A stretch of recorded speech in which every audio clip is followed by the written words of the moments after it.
Seigneur, merci pour cette heure de bonheur que ta grâce nous a.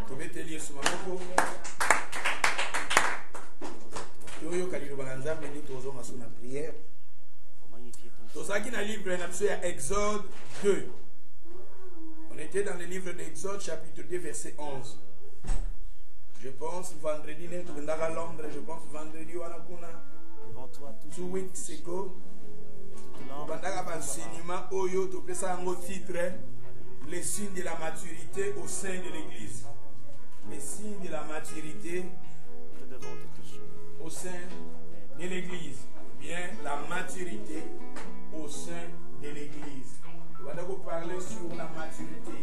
Comme je vous ai dit, toujours bien si vous allez au passage biblique, toujours kende, vous allez dans Exode 1, si vous allez dans Exode 2, mais bien si vous avez ça passage, mais vous avez la mot thème,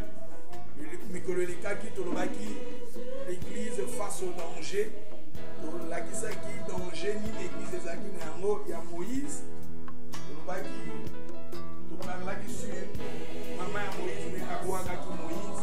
Il fallait pas boire comme moi il fallait garder moi mais il y a la souffrance à boire comme plutôt moi et quelque part on parle qui Marie attend la souffrance Marie a boire qui Jésus et a gardé qui Jésus pas qui l'église face au danger n'attend pas mes preuves n'attend pas problème ils vont pas te péler comme Pierre avait awanga qui Yesu n'attend pas problème n'attend pas difficulté to koka ko garder vie chrétienne na bisoté to koka ko garder foi na bisoté mingi to bungisa ka foi to boka ka foi lokola maman ya Moïse aboaka ki Moïse mais to laki gloire à Dieu to zo luka ba to lokola ba Marie oyo seri ya Moïse yesi Moïse ba boaka ki ye mais ye akendaki ko luka Moïse po Moïse azonga kana maboko ya maman na ye ces derniers temps nzamba zo susciter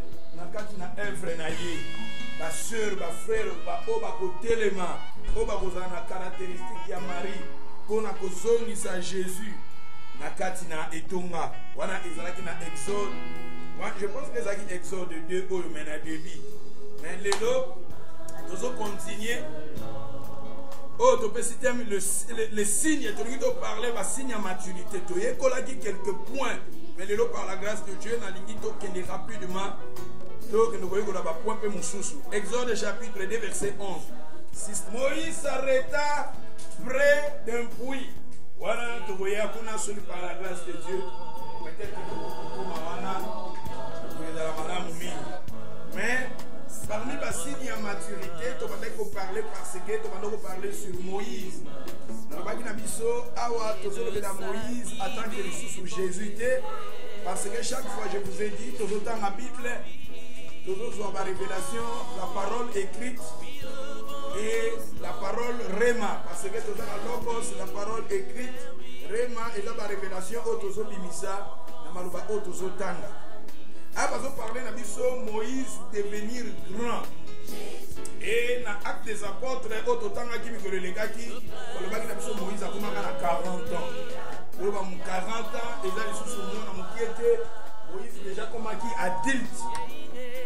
À l'âge de 40 ans, Moïse a comme une maturité. On peut parler sur la maturité. La Bible nous dit ici, à ce temps-là, Moïse est devenu grand. S'est rendu auprès de ses frères et fit témoin de leurs pénibles travaux. Moïse awa akomaki mukolo akolaki azaki sous bébé. Et to bandeko lo balalo baki na biso point mo na bi Moïse azalaki na maboko ya mama na ye. Et maman ya Moïse ne bandeko encadrer Moïse. Kotekisa Moïse nzela nini yo kolanda, chemin nini yo kolanda, okozala ndenge nini, okovivre ndenge nini na Égypte. Alléluia. Et tout le monde qui n'a pas d'Anzambé,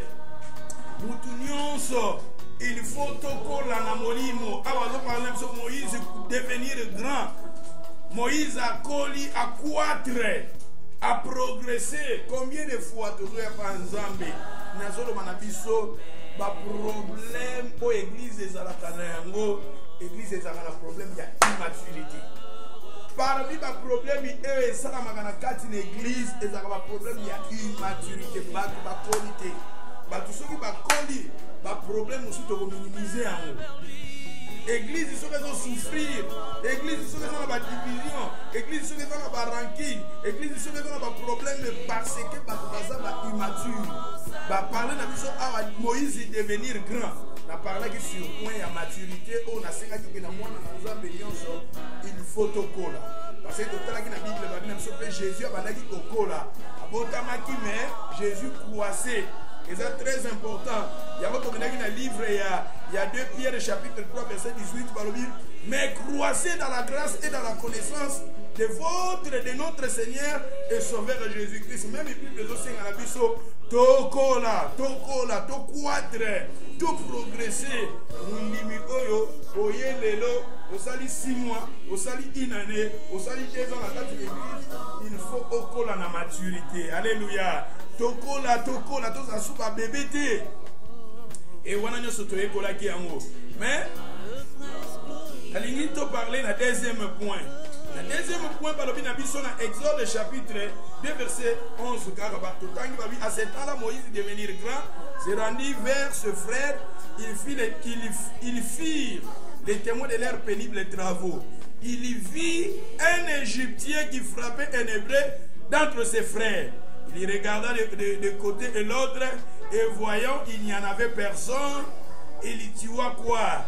L'Égyptien, et les cacha dans les sables. C'est-à-dire ici, Moïse a un Hébreu, un Égyptien bazobunda. Un Hébreu, un Égyptien bazobunda. Moïse a épargné au sala choix. Le deuxième point, c'est très important, Moïse a salaki choix naye entre Égyptiens na Hébreu aponaki naye Hébreu. Et tout le monde qui attend que Zambé montre comme une maturité. La deuxième point à il faut tuer Bakopona, ba Hébreu. Il faut tuer Nani, les Égyptiens. Égyptiens, oyazo vivre na bon moïna biso mbota la Moïse la fille de Pharaon. Na début qu'on a parlé de Moïse azalaki instruit na sagesse et connaissance à Égypte. Mais Moïse fin de fin aye koboma Égyptien ou ezalaki kati na ye Moïse asali nini abomi yango. Alléluia. C'est très important mutu akomi na maturité Égyptien ou ezwa kati na biso nature ya Égyptien ou ezwa kati na biso tatotanga nano na Hébreu tokozonga wana tokozonga na Exode 2 mais tokene na Hébreu chapitre 11 verset 23 we can read the book of Hebrew 11:23. Et par la foi que Moïse à sa naissance fut caché pendant 3 mois par ses parents parce qu'ils virent que l'enfant était beau et ils ne craignirent pas l'ordre du roi. C'est par la foi que Moïse devenir grand refusa d'être appelé le fils de qui? De la fille. C'est-à-dire Moïse a refusé qui est actuellement refusé à cela qui a un boboma égyptien. En tant qu'un enfant de Dieu, Moïse a refusé d'être appelé le fils de la fille de Pharaon. Yoganné va continuer dans 25. Et m'a mieux être maltraité avec le peuple de Dieu que d'avoir pour un temps la réjouissance du quoi? Oh, Moïse afanda la famille royale afanda la famille royale quelque part pour vivre dans le péché. Vivre dans le péché. Yogane Balobi, regardant l'opprobre de Christ comme une richesse plus grande que les trésors de l'Égypte, car il avait les yeux fixés sur la rémunération. C'est par la foi qu'il quitta l'Égypte. C'est par la foi qu'il quitta l'Égypte sans être effrayé de la colère du roi, car il se montra ferme comme voyant celui qui est invisible. Moïse refusa d'être appelé le fils de la fille de Pharaon. Moïse a refusé. Richesse n'a pas refusé. Maman n'a pas refusé. Oh, réjouissance. Ah, réjouissance. Aimant mieux être maltraité avec le peuple de Dieu que d'avoir un temps de la réjouissance du quoi? Du péché. Il faut attaquer dans Nzambé. Tu es bakoboma. Égypte, tu es Zakat Nabiso. Je vous ai dit que les gens ont des Zakat Nabiso. Et il y a des caractéristiques de Zakat Nabiso. Et il y a des Zakat Nabiso. Et il y a des comportements de Zakat Nabiso. Il faut que vous nabiso entre un Égyptien et un Hébreu. Moïse a cela qui choisit à se vivre dans le peuple de Dieu, qu'avoir un peu de temps de la réjouissance. Et de la réjouissance, c'est quoi? Du péché. Bana Nzambe mingi. Pour toi, comme une maturité, vie à masumu. Il faut que vous ayez un niveau de tika vie wana. Vu que les autres se sans embêter, il faut que vous ayez un niveau de tika vie wana. Tala Moïse awa. Moïse quelque part a conscient. Vu que vivre en Égypte. Et qui vit au Nzamba bandeko sepela na yangote. Et yango balobi awa Moïse refusait d'être appelé le fils de la fille de Pharaon. Et m'a mieux être maltraité avec le peuple de Dieu. Combien de gens au bazolinga ba la maltraité? Mais souffrance naé, et la souffrance mogo, et dans la volonté de Dieu. Alléluia. Quitta par la foi l'Égypte. D'abord, en tant qu'un enfant de Dieu, il faut comme un niveau. Il y a qu'à détruire. Dans la Bible égyptienne, Moïse a bomaki, dans le sens figuré, spirituellement, ce sont des mauvais caractères. Ce sont des mauvais comportements. Moutoua comme une maturité, un mauvais comportement. Bizaleli ou égyptien, comportement égyptien, vie à masumu, vie à péché, il faut tout détruire. Tout maintenant dans Romains chapitre 8 verset 13. Si vous vivez selon la chair, vous mourriez. Et la mort que la Bible nous parle ici, ce n'est pas la mort physique, mais la mort éternelle. Si vous vivez selon la chair, vous mourriez. Mais si par l'esprit, vous faites, vous faites mourir les actions du corps. Les actions du corps. Si par l'esprit, en tant qu'un enfant de Dieu, je suis né de nouveau et dans ma vie, je le Saint-Esprit. Et si par l'esprit, je fais mourir les œuvres ou bien les actes, les actions du corps, c'est alors, si vous vivez selon la chair, vous mourriez. Mais si par l'esprit, vous faites mourir les actions du corps, les actions du corps, les amis, les actions du corps, les amis. Ma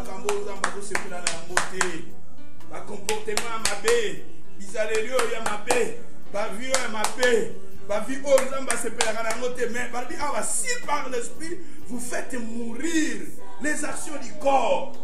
Na yo ki posa la bo mais et comme on a passer na biso ko na montema. Bando baso ko yo ki posa ko mela masanga. Le bon esprit on a yo kene no ko mela menga na ko kende te. C'est-à-dire, si babi baposa wana tobo mayango, il faut baposa wana. Oh, nous avons besoin de se faire la côté. Il y a un autre béni égyptien, il y a un Moïse a boumaki des Égyptiens wana. On a eu topé ce cycle les Égyptiens, les Alaki peut-être tobo tanga, mais celui qui peut si peut-être tout est dans tout tanga. Galates, Bolibisa. Galates chapitre 5, verset 16. J'ai dit donc marchez selon l'esprit et vous n'accomplirez pas les désirs de la chair, car la chair a des désirs contraires à ceux de l'esprit et l'esprit en a des contraires à ceux de la chair. Ils sont opposés entre C'est-à-dire l'esprit quelque part, on appelle ça esprit, et ça peut-être les Hébreux. Mais esprit, donc il n'y a pas fruit de l'esprit, pour nous attendre la paix, la joie, la tempérance, la Galate 5, on a verset 22. Pour attendre le fruit de l'esprit. Mais si on a besoin de l'esprit, dans la chair, et yo kanangate ya mumoni ke un égyptien na hébreu bazo oswana bazo bunda penser que simbate et que kachite butu na mo ekoko tamula esika moko te yango ni Moïse tango yaki Moïse ko sala choix na ye aponi les hébreux yango kuna balobi na biso bazo parler na biso Moïse refusa d'être appelé le fils de la fille du pharaon alingaki anyoko mame azala na camp onzambe akosepela na yango. Alléluia. Yokani va continuer, balobi na biso nini? Si tu continues, balobi na 17, car la chair a des désirs contraires à ceux de l'esprit et l'esprit en a des contraires à ceux de la chair. Ils sont opposés entre eux afin que vous ne fassiez point ce que vous voudrez. Yokana 18, si vous êtes conduit par l'esprit, vous n'êtes point sous la loi. Or, les œuvres de la chair sont manifeste, ce sont quoi? L'impudicité. C'est-à-dire, les Égyptiens ont Moïse à Bomaki. Premièrement, il faut tout détruire l'impudicité. Après l'impudicité, l'impureté. Après l'impureté, la dissolution. Après l'idolâtrie, la magie. Après les querelles. Après, les jalousies, après,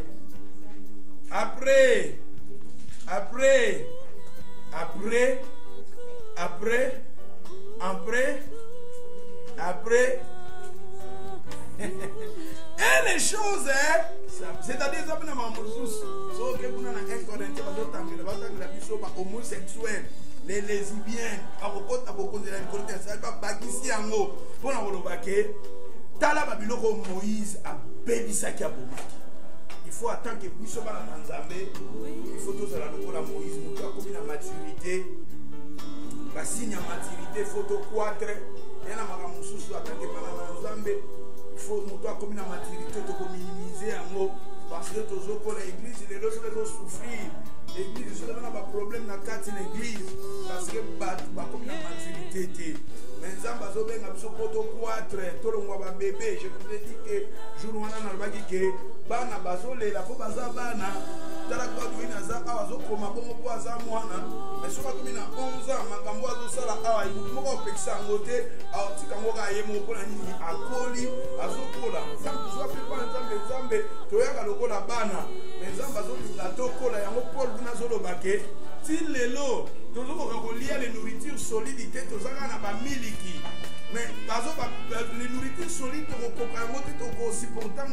jusqu'à maintenant Paul azoloba biso ko ebongaki tozala ba maître mais ti lelo tozaka ba bébé biso ko ebongaki tokola tokoma na maturité mais ti lelo tozaka ba bébé bana na Nzambe mingi tozozala pe toujours changer d'église à cause de l'immaturité, à cause de l'immaturité, à cause de l'immaturité, la maturité. Moïse, Moïse devenir grand.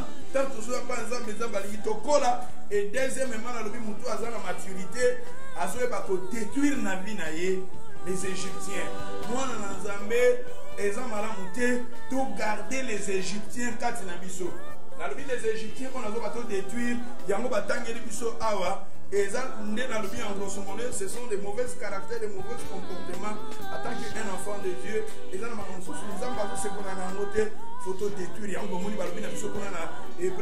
Moïse refusa d'être appelé le fils de la fille du pharaon et quelque part Moïse par la foi il quitta l'Égypte. Par la foi, atala lui non, musala au vie position nanango, position enfant nanango, vieux nazo mené, et ça vie mon Nzambe nazo sepela nango te par la foi, c'est-à-dire puisque attend que les enfants de Dieu dans le Nouveau Testament nous sommes les enfants d'Abraham, nous vivons par la foi et ça va acte nous sommes causé en notre sala yango par la foi comme Moïse, il a quitté l'Égypte par la foi. Alléluia. Et deuxième point, où il y a maturité. Il y a Moïse. La ligne Totanga 14. Dans son cas, Exode.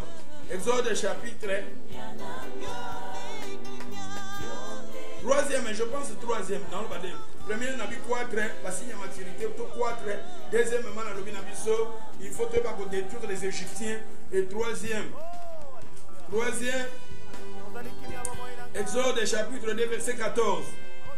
Cet homme répondit, qui t'a établi chef et juge sur nous? Mais c'était Dieu qui avait établi chef et juge. Vous les avez prophétie. Moïse, depuis longtemps, ce que vous avez acte des apôtres, vous avez dit, les Cambouans vont confirmer, Nzambé a dit Moïse, la chef, pas la juge. Dans le mouton, il a battu. Après, il a Moïse, yo, on y va bomanga, nous go bomagi mutuana ya lobby. Moïse a dit que les Cambouans vont bomba maki.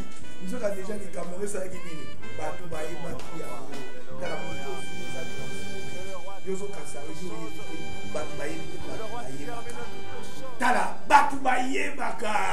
Bao Babanga Kanzambe ya solo. Obeta témoignage, Batou Baye Baka. Sambe Kendaka. Moi, Jésus a endossé la miracle, nous avons fait un miracle. Avec ce bateau, nous allons comprendre le téké. Même Jésus, quand il a fait un corps à Jésus, il va garder corps à tout ça pour s'envoyer pendant la tête. Tout ça, tant que Jésus a fait ça, il va soldat mbongo pour étouffer. Nous avons et Panzana Kitala. Moïse a dit que Nenga Bomaki égyptien, Batoubaïbaki a monté. Mais avant de l'obélanant, nous avons très important. Qui t'a établi chef et juge? Qui t'a établi chef et juge? Moutou a commis la maturité. Moutou a détruit les Égyptiens Katinaye. Troisième position en maturité. Moutou a comme chef et comme juge. Il y a un moment où on a un Corinthien. Tu as un passage Johanna. Tu as un passage Nepson. Tu as un Corinthien. 2 verset 15. Spirituel. Au contraire, il juge tout. L'homme spirituel. C'est la spiritualité que j'ai jetée. Aux spiritualité que j'ai jetée. Aux exemplarité que j'ai jetée. Mais c'est lui qui a l'esprit de Dieu. C'est lui qui marche selon la volonté de Dieu. C'est lui qui craint Dieu. La Bible nous dit ici, il juge tout. Nani aboyi, naningi, bakalamo kiliboza la juge tete. To jijaka ya Nzambe, to jijaka. Alléluia. Oh, il y a un esprit en Nzamba jijaka. T'as besoin de juger. Un juge a un mouton et va distinguer le bien et le mal. Et c'est pour cela Moïse devant Pharaon, et plutôt devant Égyptien et Hébreu. Moïse a eu comme ça le choix pour Ayeba qui a qui juge. Si le long on n'a pas dans Nzamba, tout le l'église, mais tous ceux battés où est le bien, où est le mal. Tous ceux battés où est le bien, où est le mal. Tous ceux battés un problème, mais tous ceux qui ont un discernement, tous ceux qui ont un esprit à discernement pour comprendre que nous allons tous ceux qui ont un moté, pour tous qui vont mater, mais Moïse a yéba qui a jugé. Pour Moïse, la question a débit, Moïse a fondé que ça m'a collé. Souvent, tous ceux qui sont la connaissance, mais devant le problème, ils sont incapables. Il y a que juger le bien et le mal. Il y a que juger choix en Nzambé. Il y a que ça oh ils ont canon en Nzambé. C'est lui l'homme spirituel. Juge tout. On va tout souper. Tous sont capables de juger bango. Il y a que juger bango. Ma soeur, aux autres là bien été. Aux autres tambours là bien été. Vu les a bien été. Vu aux autres vivre là on a gâté l'église on vivre bon côté. Parce que l'homme spirituel juge tout. L'homme spirituel. Oh non, mais on va juger partout. Non, juge Nzambe, non. Babi a l'homme spirituel. Juge. Et Moïse, qui t'a établi chef et juge. Mais l'homme spirituel. Nabi a comme une maturité. Nzambe a établi chef et juge. na kati na famille bato baza na maturité, bato baza na maturité, bato ba détruire les Égyptiens kati na bango bisika nyonso tozozala nzambe azoko établir biso chef et juge. Soko na kati ya famille, même na famille on a bandeko no komona ta baza na problème et to ben na ekonye vraiment comme asambelaka peut-être ya ko sunga biso nzambe établir le chef et juge. Ça dit quelque part, comme il a discernement, comme il a sagesse divine. Mais ce qu'on a yo nanu, nanu na Égyptien. Ce qu'on a la vie où il y a des ordres. Mais Moutou Oyo a détruit déjà les Égyptiens quand il a eu. Aza Moutou Moko, Zambazo qui est établi rien dans le lobby, chef et juge. Mais ah, le lobby Nabiso, Moïse a yeba quitté. Que Sango Yango et yeba naki. Mais tandis que sango esala kinini batu bayebati nde nalobi na biso na debi ke mutu oyo aza né de nouveau même nalobi na Cardiff bato bakokritike église na biso mais au fond ya mitema na bango bayebi toza banani. Bato bakokritike nga pasteur mais au fond ya mitema na bango bayebi nga nazali nani. Même bato oyo balobi bazala près na ngai bafanda na ngai tozala na bango bakoloba kaka mpona jalousie ya bato mitema mabe mais au fond na bango bayebi yoza nani. Alléluia. Soko bangaka nzambe bakoyeba. Soko zabe mutu moko kosalaka baventure na bango bakoyeba. Alléluia. Balobi na biso awa Moïse savait, plutôt ne savait pas, mais ces choses ezaki déjà nini reconnues. Mon cœur, pour toute ma vie, je t'aime. Oh, Shiloh. Bible dans 1 Pierre chapitre 2 verset 12. Il est au milieu des païens une bonne conduite, afin que là où même on vous calomnie comme vous êtes le malfaiteur. C'est-à-dire, liboso ba païen, liboso ba to basambela kate to sana conduite malamu. Ba benga bisa c'était un aventurier, passer wana azaboye, église wana ezaboye, passer wana bazaboye, gloire à Dieu. Mais balobi tant bazali komona vos bonnes œuvres, c'est-à-dire ba finga baloba mais katina biso makambo wana to wana ngote, nous pratiquons les bonnes œuvres. Balobi ba kokumisa nzambe au jour où nzamba osala nini. Il est visité ramukolo nzamba ko visiter bango. Mais soki biso na bango toza na même boîte. Biso na bango tozo tambola même pas. Biso na bango tozo sala makambo ndenge moko ekezala pasi mingi. Mutu akomi na maturité kati na ye ne na lobi basini faut mutu akola. Deuxièmement na lobi na biso mutu faut détruire les Égyptiens et troisièmement mutu wana Nzambe a établir ye juge et chef à un esprit à discernement. Tant que ozala na esprit à discernement kati na biso tangu to bando kola tout autour na biso ba oyeba ba voisin na biso ba oyeba na misala ba oyeba. C'est-à-dire au fur et à mesure na famille ba oyeba yozo kasate oza lokola étoile. Étoile na yo ezo gongenga partout. Ezo ngenge siko oza na ba bonnes œuvres na yo. Yango na loba na biso un jour na pese exemple na lobike. Mutu moko comme azake tellement bon. Ba kotaka na masuwa bazo travailler na mutu bando travailler au fur et à mesure bazala na ba bato ba kenda komona 3 mois bazana mai. Et un jeune homme wana bando travailler na papa na zaka chrétien. Au fur et à mesure bazala lokola mutu na zalaka bon. Ndekwana ki kobongola ka motema na ye. Tanga bongoli motema na ye, batunie pourquoi bongoli motema bi non po. Bien sûr ndekwa fungula ka Bible te yanga te men bandai ko tanga bandai ko mona na vie na ye Bible. C'est-à-dire na comportement na ye, na façon na bozala. Au fur et à mesure ngai moko na bongoli motema. Alléluia. Donc quelque part mutu oyo nde nazoloba awa, mutu oyo Moïse tangu ya bomi égyptien, akanisa ki ke likambo ngo ebana kite, zoka déjà ba bayeba. Tangu to bongo la mitema batu bayeba. Tangu vina biso ezalaka transformer batu bayeba. Tangu vina biso ezalaka tala soki Yesu akoti kati na biso quelque chose ezalami kati na yo, kati na bomo na yo, obeto beta te batu bamona. Batu bakoyeba yango ni Moïse tanga bomaki égyptien. Kuna balobina biso to détruire les œuvres de la chair, les actions de la chair. Muto a détruire les œuvres de la chair. obeto betate bato bazalaka na yo o bayebi yo vino banda ekomene bakoyeba que changement ekoti kati na yo. Alléluia. Et tomoni yango awa na bomo ya Moïse. Troisième point balobi na 15 wana Exode. Pharaon a pris ce qui s'était passé et il cherchait ce qui s'était passé quoi. Moïse a fait son choix. Moïse a fait le choix na ye.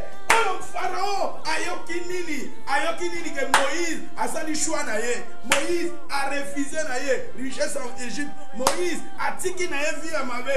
Moïse a tiki na ye vie à Kobo. Moïse a tiki na ye vie à Kotonga. Moïse a tiki na vie oyo nzamba zo sepela na ngote. Pharaon siliki et Pharaon c'est le diable. Chaque fois que ça n'a pas vers Dieu, et ça pour l'avantage à Satan. Plutôt, Satan se sepelaté. Chaque fois, tout ce qui n'est pas un zambe, tout ce qui est mabé, tout ce qui est vie, on zambe se sepelaté. Quelque part, Pharaon a se sepelaté. Pharaon a dit que Moïse a na kanaye. Pharaon a dit que Moïse a fait dans système naye. Pharaon a dit que Moïse a fait na soumission naye. Azala wana. Mais tandis que je vous ai dit que Moïse refusa d'être appelé le fils de la fille de Pharaon. Et Balobi Nabiso, il aimait mieux être maltraité que de vivre dans le péché. Qu'on vivre Moïse en Égypte, c'est qu'on vivre dans le péché. Mais Pharaon, pour que Moïse a dans la condition. Pourquoi Moïse a détruit les Égyptiens? Un jour, je vous ai dit, ce matin, que Pharaon a dit en Israël, Bobi m'a mis en Égypte, c'était pour ça que les Lanzam m'a mis en Égypte. La séparation.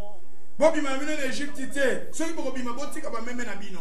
Ceux qui vont bima botika bana na bino. Et ça va proposition au Pharaon ya ko koyebisa bana na Nzambe. Soko lingi ko sale na Nzambe, sale na Nzambe en Égypte.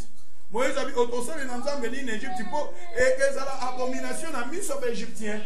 C'est-à-dire combien de gens ils les ont chrétiens mais t'as le comportement na chrétien mais na système égyptien.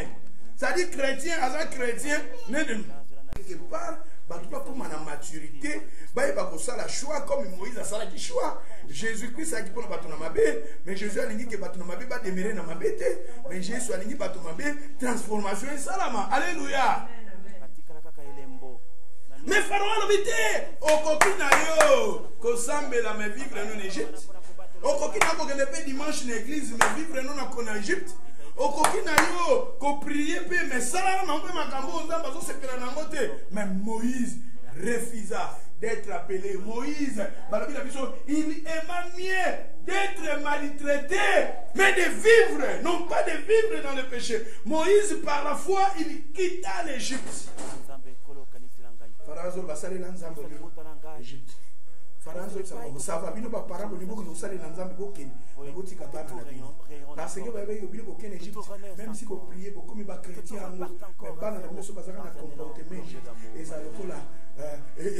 Piège moko parce que yo papa route na gêne ozozo na ndaku mwana na yo ma comportement mo égyptien quelque part comme le la frère et comme le la li parcours Pharaon biso bo sale na Nzambe bo sale na Nzambe na bino mebana na bino batikala quelque part bo sava so bino bo kele bo sale na Nzambe bo kele bo tika ba brebis na bino ba brebis les a richesse bo zui on Nzamba pesio combien de gens assemble la me bo zui na ye ndaku na ye eza ba biloko ba égyptien tala Pharaon abatanga yoki ke Moïse abomaki égyptien Pharaon asili o sirkelani asali choix na ye pour la nini alingaki Moïse atika na système wana alingaki Moïse atika na vie oyo Nzamba zo sepela na ngote chaque fois que ce soit décision ya ko yeba ko sala choix yeba le diable en terme la mission ya on a aux chrétiens tant on le telema na vie de sambo au monde ba problème ba attaque ezoya ba combat ezoya Satan lingi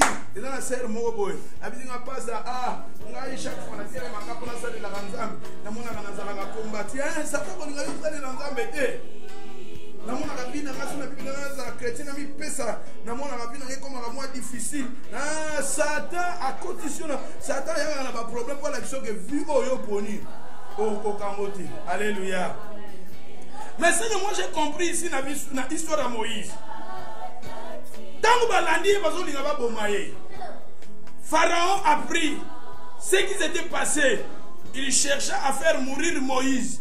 Mais Moïse s'enfuit devant Pharaon et il se retira dans le pays de Madian où il s'arrêta près de quoi? Un puits.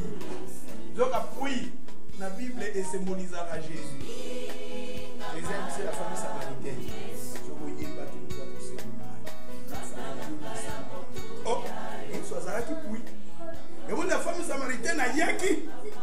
Yesu le rôle a dit puis autant qu'il a histoire de Babi Jésus a commis na puis il y a Jacob Jésus a permis à ça qui fatigué Jésus a permis qui on est qui fatigué Jésus a sauvé la femme samaritaine.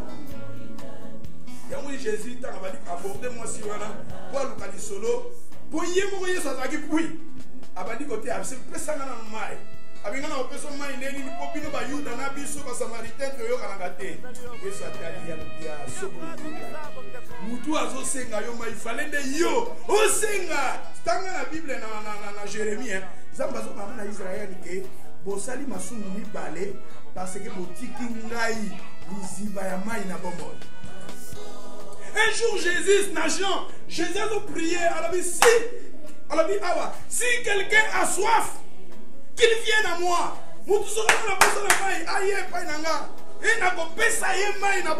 Jésus a appuyé. Jacob, plutôt, Moïse, quand va landier, Moïse, quand vient pas de problème, Moïse, quand il y a des difficultés, Moïse a qui m'a qui wapi, n'appuie. Ma soeur, mon frère, devant un problème, devant la difficulté, devant un combat, ce qui Pharaon a terminé. Il y a tout un an Apocalypse. Apocalypse 12, verset 10. C'est pourquoi réjouissez-vous cieux et vous qui habitez dans le ciel, malheur à la terre et à la mer, car le diable est descendu vers vous. C'est-à-dire le diable est parmi nous. Il a en Égypte, il a dominé, il a commandé. Alors, car le diable est descendu vers vous, animé d'une grande colère, sachant qu'il a payé des temps. Jean chapitre Jean 7 verset 37. Si quelqu'un a soif, qu'il vienne à moi et qu'il boive. C'est lui qui croit à moi. Des fleuves d'eau vive. C'est-à-dire les fleuves, on applique rien. Alors, Masibayamai, Yembo Yesu à la source. Aliès à la source. Masibayamai, les sources d'eau vive coulera de son sein, comme dit les Écritures. C'est-à-dire, oh Yazoloba, et comment manango déjà. Makambo Yesu Azoloba, comment déjà. Totalement, Jérémie 2, verset 13. Car mon peuple a commis un double péché, ils m'ont abandonné, moi qui suis une source, c'est-à-dire Nzambe dans l'Ancien Testament, dans le Nouveau Testament, Jésus dans sa parole. Nzambe dans l'Ancien Testament, le peuple n'a pas basali masumu malami balé pour batiki ngai lisiba balabi source d'eau vive, source. Tout en a Jérémie 17 verset 13. Abandonne la source d'eau vive. L'Éternel, c'est-à-dire Nzambe tata, Nzambe dans l'Ancien Testament, il y a la question. Dans le Nouveau Testament, Jésus a dit, ngai na za na posa na mai, azana posa na mai, aye pa ina nga komela, baziba ya mai ebele ke bima. Yesu Masia yanga epsaki la femme samaritaine. Yango moni Moïse, quand bazo landa ye, Moïse a moni que Pharaon a telemeli ye, Moïse a ki ma ki wapi na puits. Toki ma na puits, solution eza na puits. Alléluia. Solution eza na puits. Tala yango moni Abraham plutôt serviteur Abraham batindie ano luka mwasi akobala pona na Isaac tango tambola biana kokende wapi pona no luka mwasi yakobala ya tamutu munene waza na destiné Isaac mutu ya promesse mutu nzambe Abraham azaki na ba promesse et ba promesse wana Abraham ayebaki ke ba promesse yaza nango il faut kokisama d'abord ya Isaac d'où Isaac azamwana moko. Même moi si na yebo ya kobala aza n'importe quel moi cité aza moi si moko faut avoir ko konta na kati ya destiné ya Isaac. Mais tala muto ba pesi responsabilité et no luka moi si kobala akendaki na ba boîte ke akendaki soki wapi te me babi akendaki na pui koluka mwasi wana akendaki na pui po ayebaki ke na pui eza esika bafille bazwa kosanili kotoka mai la pui soki otangi na bible okomona bahistoire ya bapui eza ebele soki otangi na bible okomona meme jacob mpona kokutana na rachel na leya amonaki bango na pui moïse balandi ye asika akimelaki na pui tokimelaka na pui na biso eza jésus christ na baproblème na bakomba na badifficulté mutu akomi na maturité basini ya maturité na ntangeli biso awa balobi na biso premièrement nalobi ke moïse abandaki kokola mutu akomi na maturité eza basini otikala esika moko te obanda kokola église soki ozosouffrir lelo parce que bato baza babebe papa bebe mama bebe diacre bebe ancien bebe mundimi bebe musicien bebe otali kuna mama kombolaka sali bebe otali kuna partenaire bebe otali kuna ekite ndenge bakongo ezalaka les filles de Sarah, les filles de Sarah, kuna les Esther, kuna Dorcas, mais Zamba lingitoza ba bébé tokola.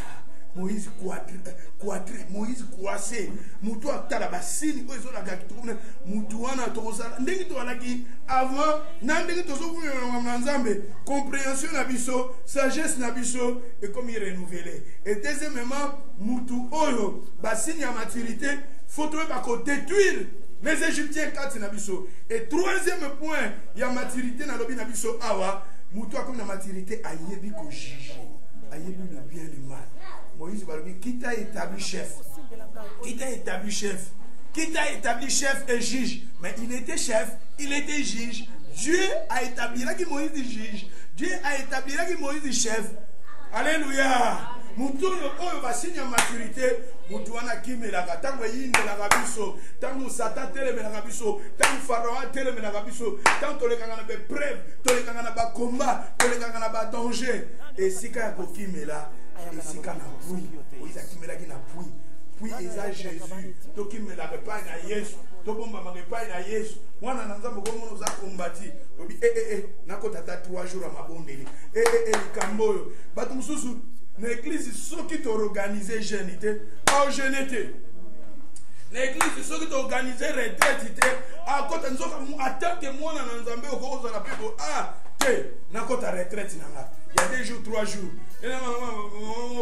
maman mon internet na mona ba photo na bango soki bazaka na mboka biso France babengaka ba maman tolo na se c'est-à-dire ba maman na bayaka kaka balali batie ba poitrine na bango na se ba prière c'est-à-dire babengaka maman tolo na se c'est-à-dire na nzela na prière bango ni bazalaka ya kolala kosenga grâce na Nzambe en tant que mwana na Nzambe si nous sommes combattus si nous sommes attaqués il faut tokimelaka na pui ya omoni Eliezer pona kosala choix ya mwasi ya Isaac akendaki na pui Jacob tamba tindaki ye panoko na ye Laban pona koluka mwasi mpe akobala akendaki wapi na pui tala contre na histoire ya pui eza makambo ebele eza na pui mais oyo ya Nzambe bakomi na maturité bakendaka na pui tant que ça a combattu, tant que les gens n'ont pas de problème, tant que les gens n'ont pas de questions, et si quelqu'un a des arts, oui, Oyazali, Yesu Masia, te mettez Yesu qui sont ma